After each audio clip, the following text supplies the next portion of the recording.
Assalam alaikum wa rahmatullah, que la paix et la miséricorde d'Allah soient sur toi. Il y a des moments dans la vie où l'on sent quelque chose, sans vraiment pouvoir l'expliquer. Un poids discret dans la poitrine, une attente silencieuse, comme si l'on se tenait à la frontière d'un changement, sans savoir si l'on doit avancer ou reculer. Ce samedi ressemble peut-être à tous les autres. Un jour que tu avais prévu de laisser passer. Un jour rangé entre la fatigue de la semaine et les obligations qui reviennent toujours. Un jour ordinaire, en apparence. Mais écoute bien. Dans l'islam, les jours ne sont jamais vides. Ce sont parfois les cœurs qui sont distraits. Et quand un cœur est distrait, il peut passer à côté d'une porte immense, sans même la voir. Peut-être que ces derniers temps, tu ressens des blocages, des situations qui n'avancent pas, des portes qui restent fermées malgré les efforts, des invocations répétées encore et encore, mais dont tu n'as pas encore vu la réponse. Tu as levé les mains, tu as parlé à Allah dans le silence, tu as demandé, parfois avec espoir, parfois avec fatigue, et peut-être qu'au fond de toi, une question a commencé à apparaître, doucement, sans que tu oses la formuler. Pourquoi rien ne change? Sache une chose importante. Le silence d'Allah n'est jamais un abandon. Parfois, Allah retarde la réponse non pas pour te priver, mais pour te préparer. Parfois, il n'enlève pas immédiatement l'épreuve, parce qu'il est en train de transformer le cœur qu'il apporte. Et aujourd'hui, si tu es là, ce n'est pas un hasard. Ce samedi précis, Allah t'a guidé vers ce rappel. Pas parce que tu es parfait, pas parce que tu as tout fait correctement, mais parce qu'il connaît ton état intérieur mieux que toi-même. Il existe des moments où l'âme est plus calme, où le bruit du monde baisse légèrement, où le cœur devient plus réceptif. Et dans ces moments-là, une seule invocation sincère peut changer une trajectoire entière.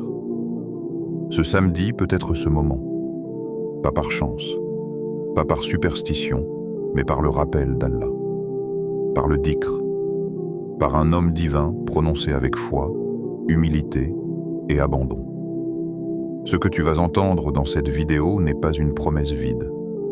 Ce n'est pas une formule magique. C'est une clé spirituelle, issue du rappel, destinée à ceux qui sont fatigués d'attendre, mais qui refusent d'abandonner Allah. Avant d'aller plus loin, fais une chose simple. Abonne-toi à la chaîne pour ne manquer aucun rappel qui apaise le cœur. Écris en commentaire un mot ou une phrase qui représente ton état aujourd'hui, par exemple, confiance, ouverture ou tawakkul. Partage cette vidéo à quelqu'un qui traverse un blocage silencieux et surtout, reste jusqu'à la fin. Car une surprise spirituelle t'attend. Quelque chose que beaucoup négligent mais qui peut faire toute la différence dans ta relation avec Allah. Ne te presse pas. Ne mets pas cette vidéo en arrière-plan. Sois présent. Car ce que tu vas entendre n'est peut-être pas ce que tu voulais, mais c'est peut-être exactement ce dont ton cœur avait besoin aujourd'hui. Ce samedi n'est pas un jour ordinaire, et ton cœur le sait déjà. Le samedi, un jour de pause, ou de rapprochement. Le samedi est souvent présenté comme un refuge. Un jour que l'on attend avec impatience. Un jour où l'on se dit enfin, je vais pouvoir respirer. On ralentit le rythme. On dort un peu plus longtemps. On s'éloigne, au moins temporairement, des pressions de la semaine. Le travail, les obligations, les attentes, tout semble faire une pause. Mais il existe une vérité que beaucoup découvrent tardivement. Le repos du corps n'est pas toujours le repos du cœur. Car même quand le corps s'allonge, même quand les muscles se détendent, le cœur, lui, peut rester chargé. Chargé d'inquiétude, chargé d'attente, chargé de questions sans réponse. Et parfois, c'est précisément le samedi que ce poids se fait le plus sentir. Quand l'agitation extérieure diminue, le silence intérieur devient plus fort. Les pensées remontent, les préoccupations refont surface. Ce que l'on avait réussi à repousser pendant la semaine se présente soudain, sans prévenir. C'est là que le croyant comprend une chose essentielle. Le vrai repos ne se trouve pas dans l'absence d'activité, mais dans la présence d'Allah. Dans l'islam, le cœur n'est jamais conçu pour être vide. S'il n'est pas occupé par le rappel, il sera occupé par les soucis. S'il n'est pas nourri par la foi, il sera affamé par les peurs.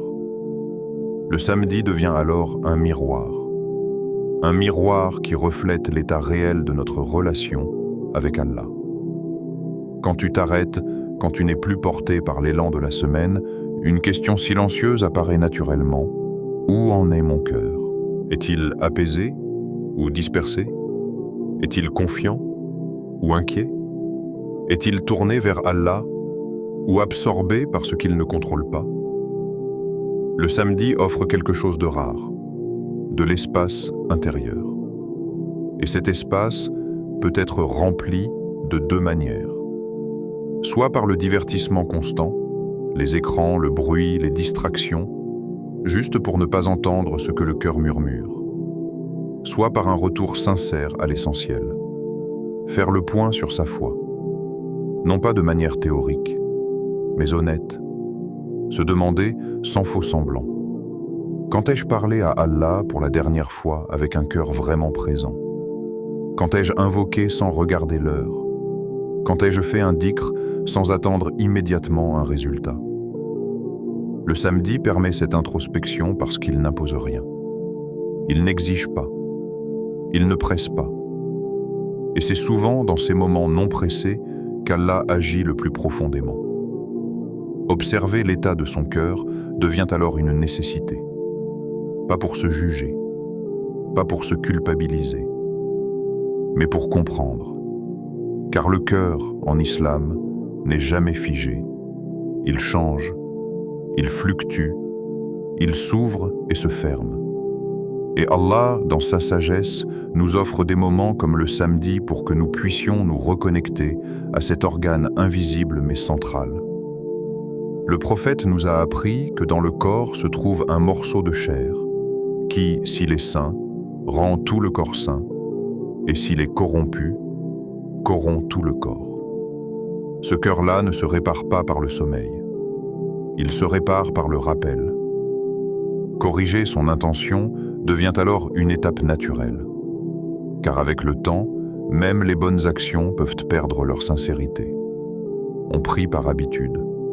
On invoque par automatisme. On demande sans toujours ressentir. Le samedi est un moment idéal pour réaligner l'intention. Revenir à cette question fondamentale. Pourquoi je fais ce que je fais? Pour qui je le fais réellement? Quand l'intention se purifie, même les petites actions prennent une immense valeur. Un simple dhikr prononcé avec sincérité peut peser plus lourd qu'un long discours vide. Et c'est souvent dans ce calme apparent du samedi que se produisent des ouvertures invisibles.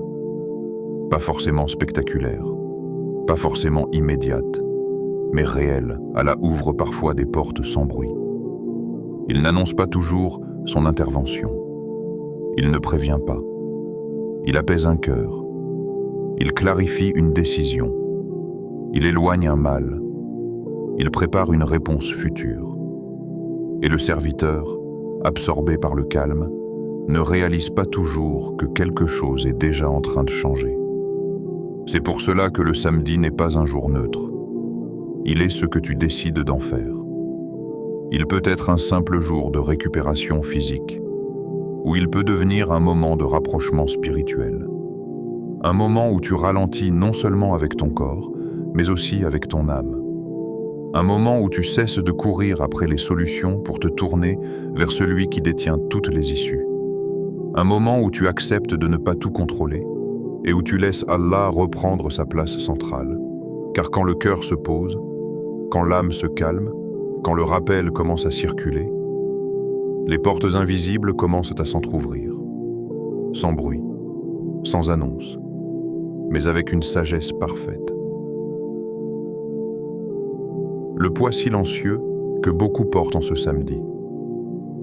Il y a un poids que personne ne voit. Un poids qui ne se manifeste pas toujours par des larmes.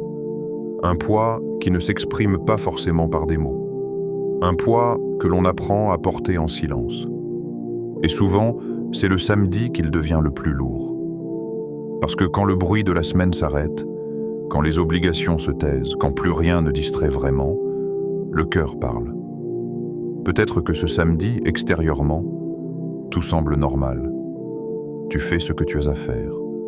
Tu échanges avec les autres. Tu souris même parfois. Mais à l'intérieur, il y a quelque chose. Une attente prolongée. Une situation qui n'avance pas. Un problème qui revient sans cesse dans tes pensées. Une prière que tu répètes depuis longtemps, sans encore voir de réponse claire. Et ce poids là est particulier. Ce n'est pas une douleur bruyante. Ce n'est pas une crise visible. C'est une fatigue du cœur. Une fatigue de demander. Une fatigue d'espérer. Une fatigue d'expliquer à ton âme que oui, Allah entend, même quand le silence dure. Le samedi devient alors un jour étrange. Un jour où tu n'as plus l'excuse de la course. Un jour où tu n'as plus l'agitation pour masquer l'inquiétude. Un jour où les pensées prennent plus de place que les actions. Et c'est souvent là que Shaitan murmure subtilement. Pas de manière brutale, pas avec des paroles évidentes, mais avec des questions déguisées en raisonnement. Et si ton invocation n'était pas acceptée? Et si Allah ne te donnait pas ce que tu demandes? Et si tu espérais pour rien? Ces pensées ne viennent pas toujours comme une attaque. Elles viennent comme une lassitude. Une lassitude qui fait dire au cœur « J'ai déjà essayé ». Mais ce que beaucoup oublient, c'est ceci. Le retard d'une réponse n'est pas un refus. Allah ne répond pas toujours de la manière que l'on imagine. Il ne suit pas notre calendrier. Il ne se conforme pas à notre urgence émotionnelle. Parfois, il répond en retirant une chose que l'on n'avait même pas demandée. Parfois, il répond en retardant pour nous protéger. Parfois, il répond en renforçant le cœur avant de changer la situation. Et pendant ce temps, le serviteur ressent le poids.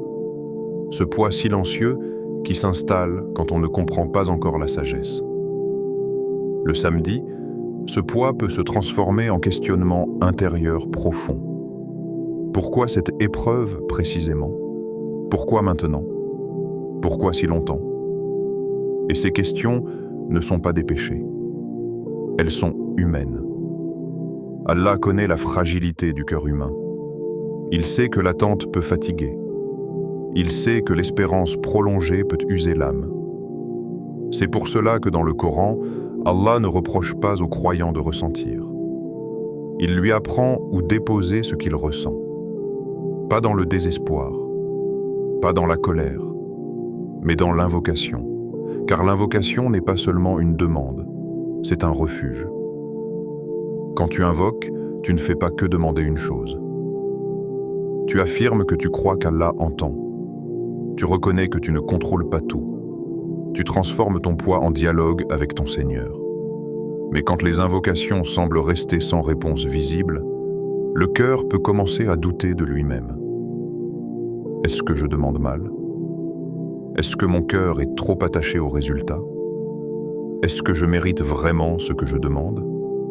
Ces pensées, si elles ne sont pas accompagnées par le rappel, peuvent alourdir encore plus le cœur.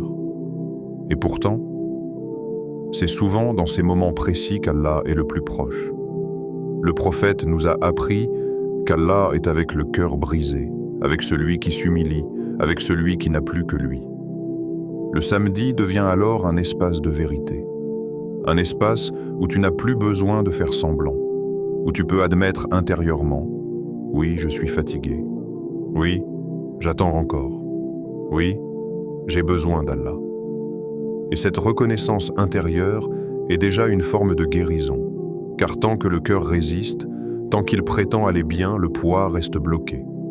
Mais quand le cœur accepte sa faiblesse, quand il cesse de lutter contre sa propre fragilité, il devient plus réceptif au rappel, plus réceptif au dhikr, plus réceptif à la lumière. Et c'est pour cela que ce poids silencieux n'est pas inutile. Il prépare quelque chose. Il prépare le cœur à entendre. Il prépare l'âme à recevoir. Il prépare le serviteur à un rappel plus profond, car Allah ne dépose jamais un poids sans avoir prévu une issue, même si cette issue n'est pas encore visible.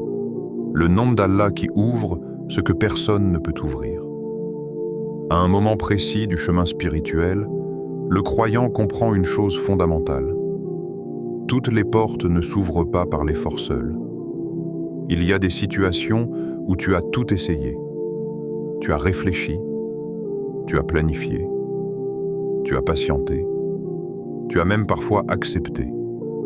Et pourtant, rien ne s'ouvre. Ce n'est pas un échec. C'est un signe. Un signe que la porte que tu essaies d'ouvrir n'appartient pas aux créatures, mais au Créateur. Dans l'islam, les noms d'Allah ne sont pas de simples appellations. Ils sont des réalités vivantes. Chaque nom révèle une facette de la manière dont Allah agit dans nos vies. Et parmi ces noms, il en existe un qui touche directement les situations bloquées, les issues fermées, les attentes prolongées. Ya Fattar, Ifat, H, ô toi qui ouvres. Allah est Al-Fattar, celui qui ouvre ce qui est fermé, celui qui tranche avec justice, celui qui apporte des issues là où aucune logique humaine n'envoie. Quand ce nom est prononcé avec présence, il ne s'adresse pas seulement à une situation extérieure. Il s'adresse d'abord au cœur, car souvent, la première porte à ouvrir n'est pas devant toi, elle est en toi. Une porte de confiance, une porte de soumission sincère, une porte d'acceptation de la sagesse divine. Beaucoup pensent que dire Ya Fatah sert uniquement à obtenir quelque chose. Mais ce nom agit bien avant cela. Il ouvre la compréhension, il ouvre la patience, il ouvre la capacité à attendre sans se briser. Et quand le cœur s'ouvre, les situations suivent. Allah n'est jamais limité par les causes. Il n'a pas besoin de circonstances parfaites pour agir. Il n'a pas besoin que tout soit aligné. Quand il décide d'ouvrir, la porte s'ouvre. Parfois par un moyen que tu avais envisagé, parfois par un chemin que tu n'avais jamais imaginé, parfois même en fermant définitivement une autre porte que tu croyais essentielle. Et c'est là une sagesse que seul Al-Fattar détient. Dans le Coran, Allah se décrit comme celui qui ouvre avec vérité. Il n'ouvre jamais par caprice. Il n'ouvre jamais sans mesure. Chaque ouverture est parfaitement adaptée à ce que le cœur peut porter à ce moment précis. C'est pour cela que certaines portes tardent, pas parce qu'Allah refuse, mais parce que le serviteur n'est pas encore prêt à ce qui se trouve derrière. Prononcer Ya Fatah n'est donc pas un acte passif. C'est une déclaration intérieure. C'est dire « Ô Allah, je reconnais que cette porte t'appartient. Je reconnais que mes forces sont limitées. Je te confie ce que je ne peux plus porter seul. » Et cette reconnaissance transforme la relation avec l'épreuve. Le croyant cesse de forcer. Il cesse de s'agiter. Il cesse de se comparer. Il se place dans une posture d'attente confiante. Et cette posture est puissante. Car Allah aime le serviteur qui s'arrête devant la porte sans arrogance, sans exigence, sans désespoir. Celui qui frappe avec adab, celui qui invoque avec humilité, celui qui accepte que l'ouverture arrive quand Allah l'a décrété. Il est important de comprendre une chose essentielle. Al-Fattar n'ouvre pas toujours ce que tu veux, mais toujours ce dont tu as besoin. Parfois, l'ouverture est matérielle. Un travail, une solution, une opportunité. Parfois, elle est intérieure, une clarté soudaine, une paix inattendue, un détachement salvateur. Et parfois, l'ouverture consiste à fermer une porte définitivement pour t'éviter un mal plus grand. Ce nom d'Allah agit avec une intelligence divine que notre vision limitée ne peut pas toujours saisir. Mais quand le croyant s'y attache, quand il le répète avec constance et respect, il commence à voir les choses différemment. Il comprend que chaque blocage n'est pas un mur, mais une invitation. Une invitation à appeler celui qui détient les clés de toutes choses. Et c'est pour cela que ce nom n'est pas prononcé à la légère. Il est invoqué avec conscience, avec patience, avec abandon. Car quand Al-Fatah ouvre, personne ne peut fermer. Et quand il ferme, personne ne peut forcer. Ce nom prépare le cœur à accepter les deux états avec la même foi. Pourquoi le chiffre 33 transforme le rappel en ancrage? Quand on entend un chiffre associé à un dhikr, beaucoup se posent la question.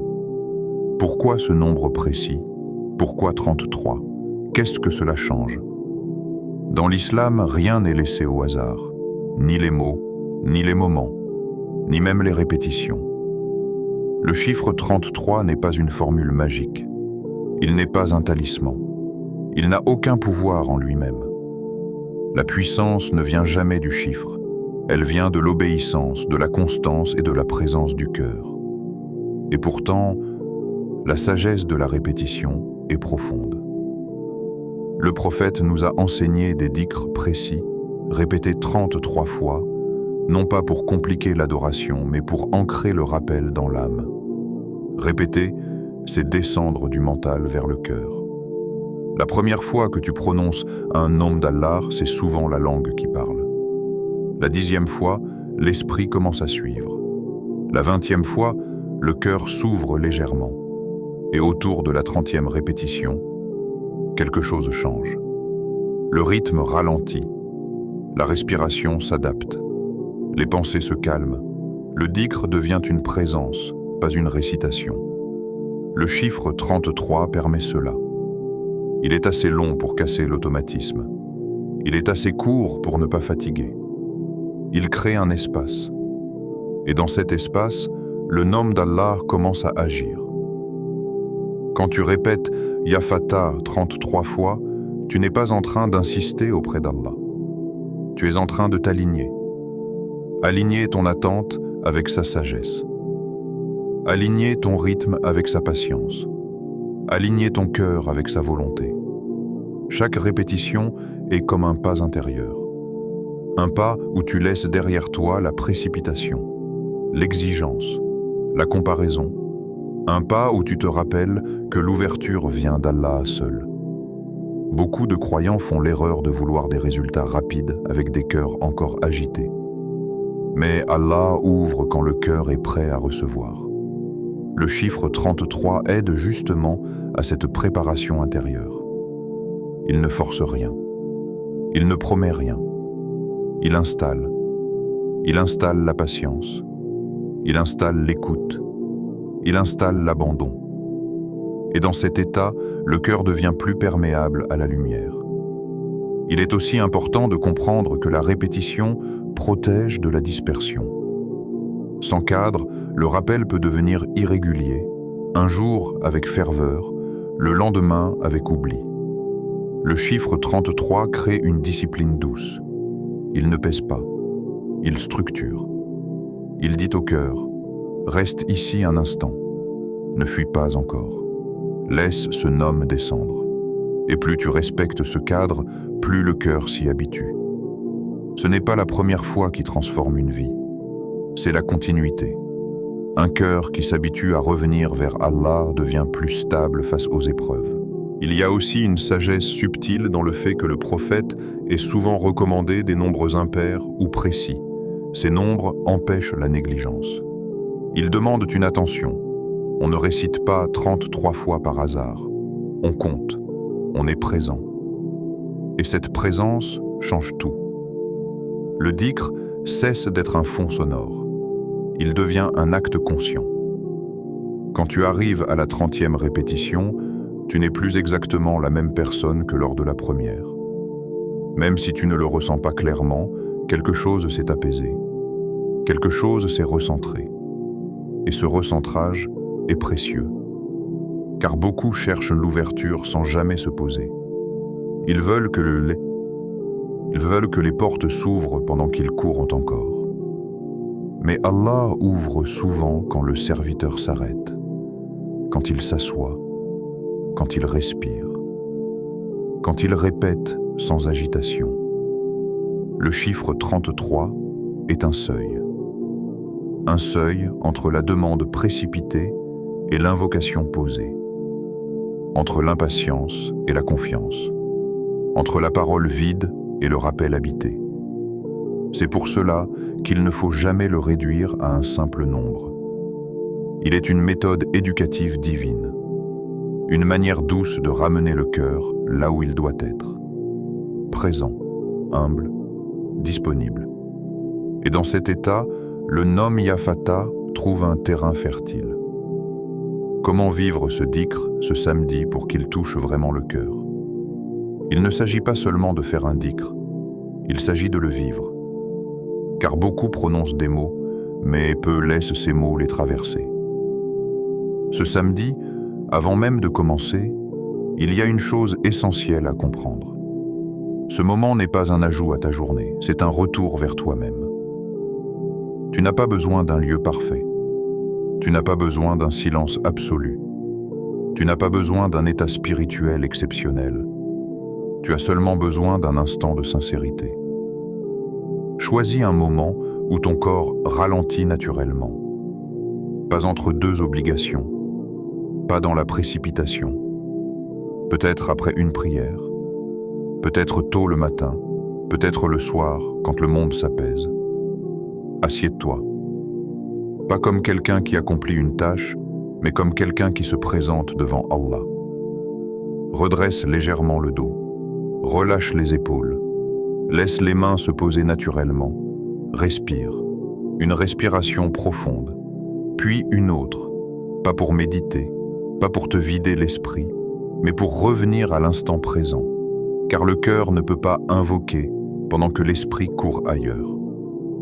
Avant de prononcer un seul mot, pose ton intention, pas une intention compliquée, pas une phrase longue, simplement cette reconnaissance intérieure. Oh Allah, je suis ici pour toi. Même si tu te sens distrait, même si tu te sens fatigué, même si tu te sens vide. Allah n'attend pas un cœur parfait, il attend un cœur vrai. Puis commence doucement, pas à voix haute si cela te gêne, pas trop bas non plus. Un murmure conscient suffit. Ya Fatah, ne te précipite pas vers la seconde répétition. Reste un instant avec la première. Laisse ce nom résonner en toi, pas comme un son, mais comme une signification. Ô toi qui ouvre ce qui est fermé, puis recommence. Ya Fatah. À chaque répétition, résiste à l'envie de compter trop vite. Ne fais pas du chiffre un objectif, fais du nom une présence. Si une pensée arrive, ne la combat pas. Ne t'énerve pas. Reviens simplement au nom. Ya Fatah. Au fil des répétitions, quelque chose commence à se poser. La respiration devient plus lente. Le rythme du cœur s'adoucit. Les pensées perdent de leur intensité. Ce n'est pas de la magie. C'est l'effet naturel du rappel quand il est fait avec présence. À la 10e répétition, tu es encore dans l'effort. À la 20e, tu es déjà plus stable. Autour de la 30e, le nom ne semble plus venir de ta langue, mais de l'intérieur. Et c'est là que beaucoup font une erreur. Ils terminent rapidement et se lèvent aussitôt. Mais ce moment est précieux. Quand tu arrives à la 33e répétition, ne te lève pas. Reste. Quelques secondes, quelques respirations.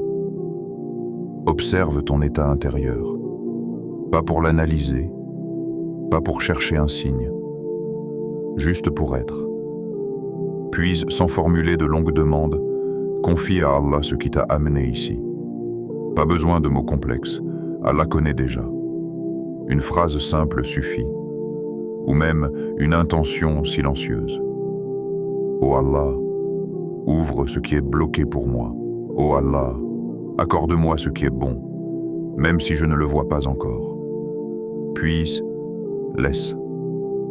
Ne force pas une émotion, ne cherche pas une sensation particulière. Le dhikr ne se mesure pas à ce que tu ressens immédiatement. Parfois, la paix vient sur le moment. Parfois, elle vient plus tard. Parfois, elle se manifeste sous une forme que tu n'avais pas anticipée. Ce samedi, l'essentiel n'est pas d'obtenir une réponse visible. L'essentiel est d'avoir frappé à la bonne porte, de t'être présenté avec humilité, de ne pas avoir fui ton cœur, de ne pas avoir laissé le poids s'accumuler sans refuge. Ce dhikr peut être fait une seule fois ce samedi, ou plusieurs fois si ton cœur y revient naturellement. Mais ne le transforme pas en obligation lourde. Laisse-le être une rencontre. Car Allah n'ouvre pas en fonction de la quantité de mots, mais en fonction de la qualité de la présence. Et plus tu honores ce moment, plus ton cœur apprend à revenir, encore et encore, sans agitation, sans exigence, avec confiance. Car le samedi n'est pas un jour où l'on force le ciel. C'est un jour où l'on s'aligne avec lui, le miracle que beaucoup ne remarquent pas. Quand on parle de miracle, l'esprit va souvent vers l'extraordinaire. Un changement soudain, une situation renversée du jour au lendemain, une réponse visible, claire, indiscutable. Mais dans la relation avec Allah, les miracles les plus profonds sont souvent les plus discrets. Après le dhikr, beaucoup scrutent leur réalité extérieure. Ils regardent leur téléphone, ils observent les circonstances, ils analysent les signes.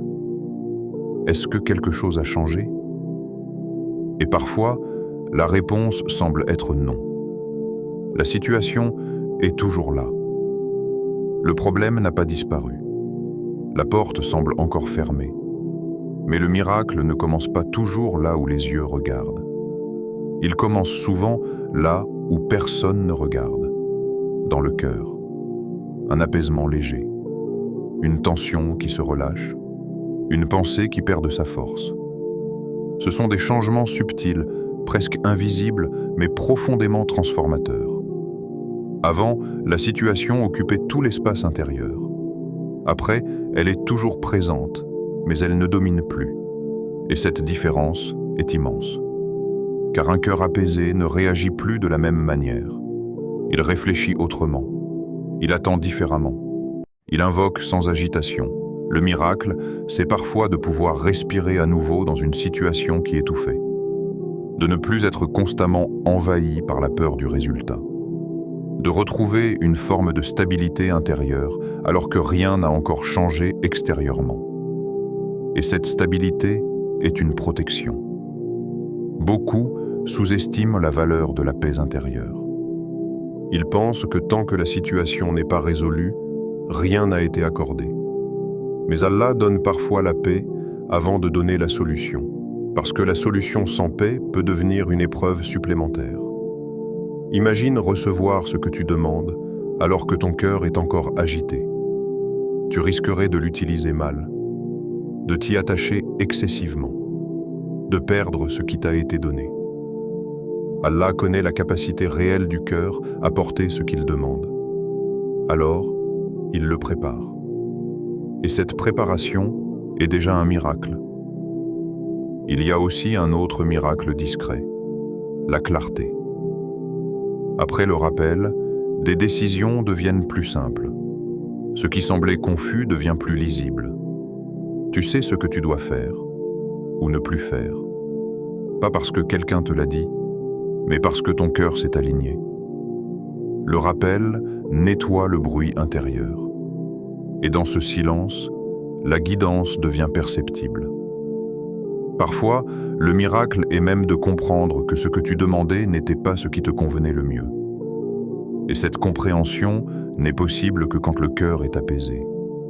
Beaucoup de portes restent fermées parce que le cœur s'accroche encore à une seule issue. Mais Allah ouvre souvent en redirigeant. Il ferme une possibilité pour t'en révéler une autre. Et quand le cœur est calme, il accepte plus facilement ce changement de direction. Il ne lutte plus contre la sagesse divine. Il y a aussi le miracle de la patience renouvelée. Avant le dhikr, l'attente semblait insupportable. Après, Elle devient plus légère. Pas parce qu'elle est plus courte, mais parce qu'elle est mieux portée. La patience n'est pas l'absence de douleur. C'est la capacité de continuer sans se briser. Et cette capacité est un don. Un don qui arrive souvent sans bruit. Le croyant peut même ne pas s'en rendre compte immédiatement. Il continue sa journée. Il reprend ses habitudes. Mais quelque chose a changé. Il invoque avec plus de confiance. Il réagit avec moins d'impulsivité. Il se rappelle Allah plus naturellement. Ces changements intérieurs préparent l'extérieur. Car les actes naissent du cœur. Quand le cœur est apaisé, les décisions sont plus justes. Les paroles sont plus mesurées. Les choix sont plus alignés. Et ces choix créent des issues, pas toujours immédiates, pas toujours spectaculaires, mais réelles. Le miracle, ce n'est pas seulement qu'Allah change ta situation, c'est qu'il te change, toi, pour que tu puisses accueillir ce qui arrive ensuite. Et ce changement intérieur est souvent la réponse la plus miséricordieuse à une invocation prolongée. Car un cœur transformé voit le monde autrement. Il continue de demander. Mais il ne désespère plus, il attend. Mais il ne se ferme plus. Il fait confiance, même quand il ne comprend pas encore. Après cela, laisse Allah te surprendre. Il y a un moment précis, après l'invocation, où le croyant doit faire quelque chose d'aussi important que le dhikr lui-même. Il doit lâcher, pas abandonner l'invocation, pas abandonner l'espoir, mais abandonner le contrôle. Car beaucoup invoquent Allah, puis reprennent aussitôt le fardeau. Ils demandent, puis ils surveillent. Ils invoquent, puis ils s'impatientent. Ils font dhikr, puis ils analysent chaque détail. Et ce va-et-vient intérieur épuise le cœur. L'invocation n'est pas une négociation. Ce n'est pas un échange conditionnel. Ce n'est pas une preuve à vérifier. C'est un acte de confiance. Après avoir invoqué Ya Fatah, le rôle du serviteur change. Il ne frappe plus à la porte. Il attend, avec adab. Attendre ne signifie pas être passif. Cela signifie agir sans anxiété. Continuer sa vie. Remplir ses responsabilités. Faire le bien à sa mesure. Mais sans cette tension intérieure qui dit constamment « Est-ce que ça va arriver ?» Car cette tension est souvent un signe que le cœur n'a pas encore entièrement remis la clé à Allah. Lâcher, c'est accepter que l'ouverture ne ressemblera peut-être pas à ce que tu avais imaginé. C'est accepter qu'Allah puisse surprendre. Et Allah surprend souvent de la meilleure des manières. Parfois, il ouvre une porte au moment où tu n'y pensais plus. Parfois, il éloigne une épreuve sans que tu t'en rendes compte. Parfois, il transforme une perte apparente en protection invisible. Mais pour voir ces surprises, le cœur doit être détendu. Un cœur crispé ne reconnaît pas les signes subtils. Il est trop occupé à comparer, à attendre un scénario précis. Le lâcher-prise est donc une forme de foi avancée. C'est dire intérieurement « Oh Allah, je te fais confiance, même si je ne vois pas encore. » Cette phrase, quand elle est sincère, libère une énergie spirituelle immense, car elle enlève au cœur le poids de la responsabilité du résultat. Le serviteur se concentre alors sur ce qui lui appartient vraiment. L'intention, l'effort licite, la patience, le rappel. Le reste appartient à Allah. Et quand le cœur accepte cela, il devient plus léger. Il cesse de forcer les situations. Il cesse de s'accrocher aux issues limitées. Il devient disponible. Disponible à ce qu'Allah a prévu. Il est important de comprendre que beaucoup de miracles échappent à ceux qui regardent trop. Ils attendent un signe précis, un événement particulier, une forme exacte. Mais Allah n'est pas obligé de se conformer à nos attentes. Il agit selon sa sagesse. Parfois, le miracle se présente sous la forme d'une décision intérieure que tu n'avais jamais pu prendre auparavant. Parfois, C'est une rencontre anodine qui change tout. Parfois, c'est une fermeture claire qui t'évite des années de regrets. Et parfois, c'est simplement une paix durable qui s'installe malgré l'épreuve. Cette paix est un trésor, car elle ne dépend pas des circonstances, elle dépend de la relation entre le cœur et Allah. Après le dhikr, laisse donc Allah te surprendre. Ne lui impose pas un délai, ne lui impose pas une forme. Continue de l'invoquer mais sans pression. Continue de demander mais avec sérénité. Continue de frapper mais avec respect. Car Allah n'aime pas le serviteur qui exige, mais il aime celui qui espère. Et plus tu espères avec confiance, plus tu découvres que les ouvertures d'Allah sont toujours plus vastes que ce que l'on avait imaginé, même quand elles prennent du temps, même quand elles arrivent autrement. Car Al-Fattar ouvre toujours avec sagesse. Et le cœur qui accepte d'attendre devient assez large pour accueillir ce qui vient, sans surprise brutale, sans attachement excessif, avec reconnaissance. Et dans cet état, le serviteur avance, non pas avec certitude sur le résultat, mais avec certitude sur celui qui détient toutes les clés. Invocation finale, entre les mains d'Al-Fattar, ô Allah, ô toi qui es Al-Fattar, celui qui ouvre ce que personne ne peut ouvrir, celui qui ferme avec sagesse et ouvre avec miséricorde. Nous nous tenons devant toi avec des cœurs imparfaits, chargés de demandes, chargés d'attentes, chargés d'espoirs parfois silencieux. Ô Allah, tu connais nos blocages mieux que nous-mêmes.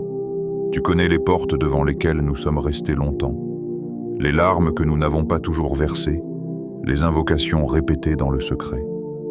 Ô Allah, ouvre pour nous ce qui est bon, même si nos cœurs s'y opposent par ignorance. Ferme pour nous ce qui nous ferait du mal, même si nos âmes s'y attachent par faiblesse.